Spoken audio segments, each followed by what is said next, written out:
Good morning. It is April the 8th, 2026.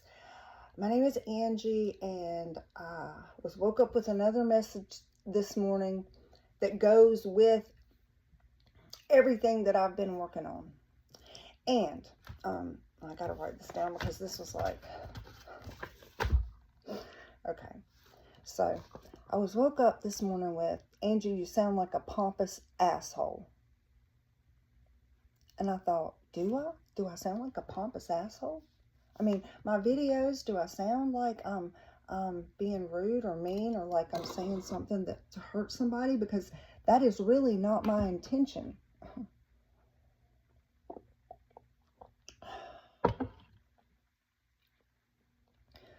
My intention is there's a whole lot of us out here that were programmed, that were taught that if we submitted to the Bible way of believing, which is that a wife submits to her husband and she works at home and she takes care of the family, that everything's going to be all right. That's not true. Because how can the husband be that? This is normally what happens.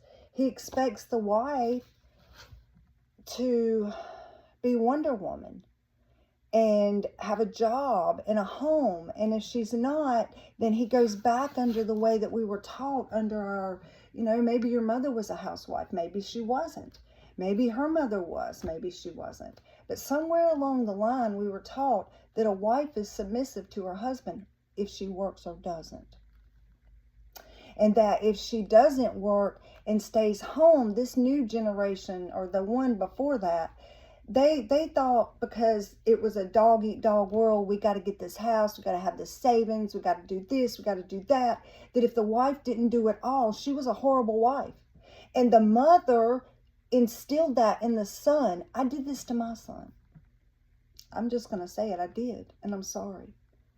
That his wife should be able to do it all and not complain, know her place, and be thankful and grateful. And that, if she did that, then it would give the husband what he needed to be the man that he needs to be. Hell no. Men, you need to grow up. You're supposed to take care of your wife and love her. And if you can't, stop making excuses for yourself and be honest. Anyway, at least that's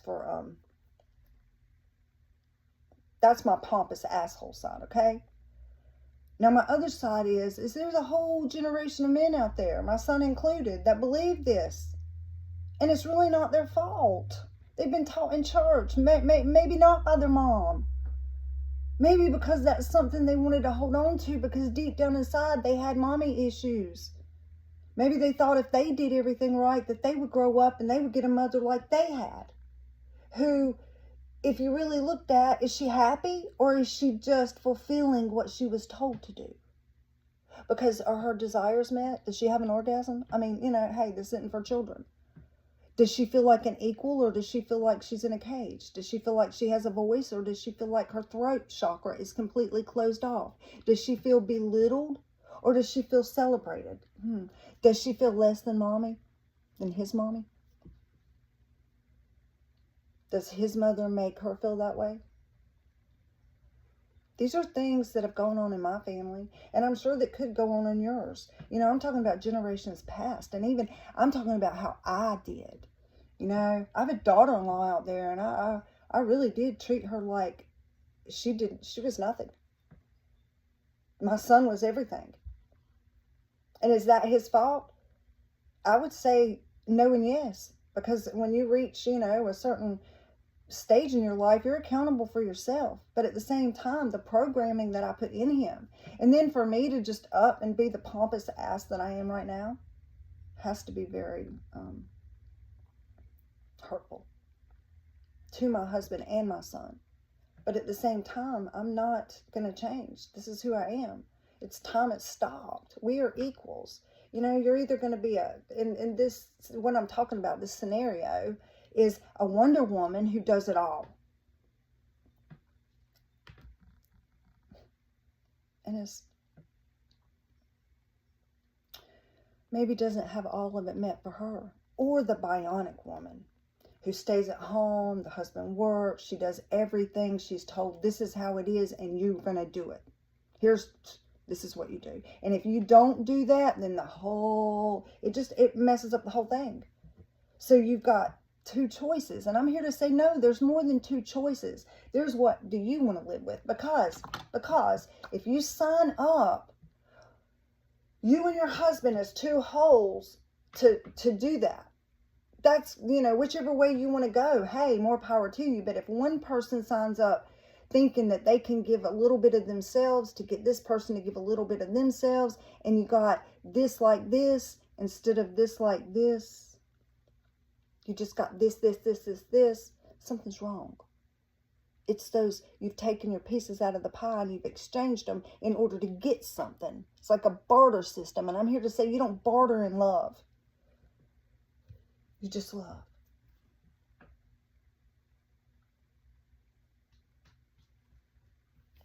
I don't know if I articulated that correctly. Yes, I do.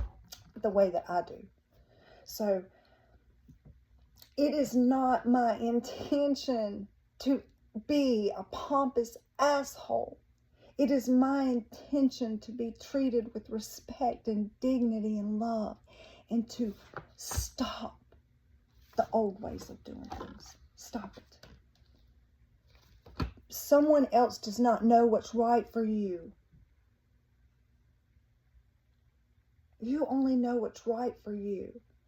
I told my son forever what I thought was right for him. Turns out it's not. And I love my daughter-in-law. I see myself in her. And I see her in me. And she's exactly who she's supposed to be, because she chooses to be who she is. Okay, so yesterday, I go to this place in Sparta, North Carolina. My in-laws have a place up there. They love to go up there. My mother-in-law, she loves she loves snow, but she has a problem with cold. So my father-in-law keeps it very nice and cozy up there. And anyway, so there's a bookstore up there, and they have this long row of books on the outside of the bookstore that are free.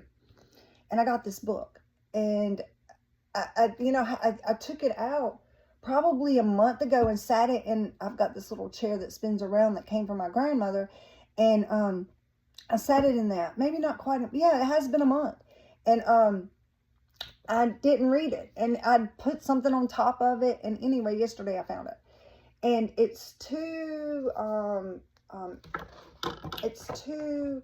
They call them Native American, but I would say American fairy tales, and they're similar. One of them's similar to Cinderella, but it's called The Rough-Faced Girl and the Red Swan. I'm gonna read these on a different in a different video to put for reading for children's books, but this is really, as an adult, something that would be very it's kind of like The Little Prince, because you might want to choose what everyone else says is appropriate and what everyone else thinks is wonderful and meets their needs because it fits the pattern. Or you might want that rough-faced girl who might be, missing a couple teeth, or she might have some acne scars, or she might have some stretch marks, or she might have some eye baggage. And maybe she worked hard and hurt her body her whole life. But all she wants, I'm not going to be emotional, but I am. All she really ever wanted was just somebody who would be real and be true to themselves. Not perfect, not rich. And to be her equal, and to be one, but two. But to have her back. And I'm sure there's men out there just like that.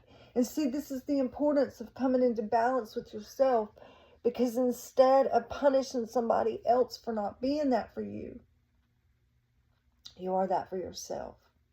So I'm not trying to be a pompous asshole. I've just been asking for something for a very long time and have never been able to fulfill it. So I finally understand with all of my heart that I'm asking the wrong person. It's my job to feel myself so that I don't hurt others and look like a pompous ass when I wake up in the middle of my life realizing what it is that I truly need for myself. It is really not my intention to hurt anyone. I want them to find themselves and love themselves regardless of who they are. I don't care. I don't care what religion you are. I don't care how much money you have. I don't care if you're homeless. I don't care if you live in a $1 billion house. Fuck, I don't care if you own an island. I mean, well, that's not the appropriate thing to say. It's really not. But I'm saying, I don't care if you're a king. Okay? I don't care if you're a dictator. I don't care. That ain't either. But I don't care who you are. You still have the right to make your choices without somebody telling you how to do it, what to do, or how to be. You have to be true to yourself, or time, although time doesn't really exist, but in this body, it's precious. Because this body has an expiration date until they decide it doesn't. And this is a lifetime. And will we, or will we? So you have to find your people. And when you try to make other people your people, that's what they try to do. They tried to make, you just got to read the stories, people. Don't judge a book by its cover. And don't choose your person based on what someone else wants for you. Find what you want for yourself and then choose your person. Okay, that's my story. I'm sticking to it. This is what I woke up with last night. It was a long night. I ended up, I'm just going to be honest, I ended up getting up in the middle of the night, going to one of those little medicinal stores and getting me a little pre-roll and sitting back with myself for a minute. I had myself a good cry, listened to some Adele, and fell asleep. Didn't mean to because my cat was outside. And then woke up to Don't Be a Pompous Asshole.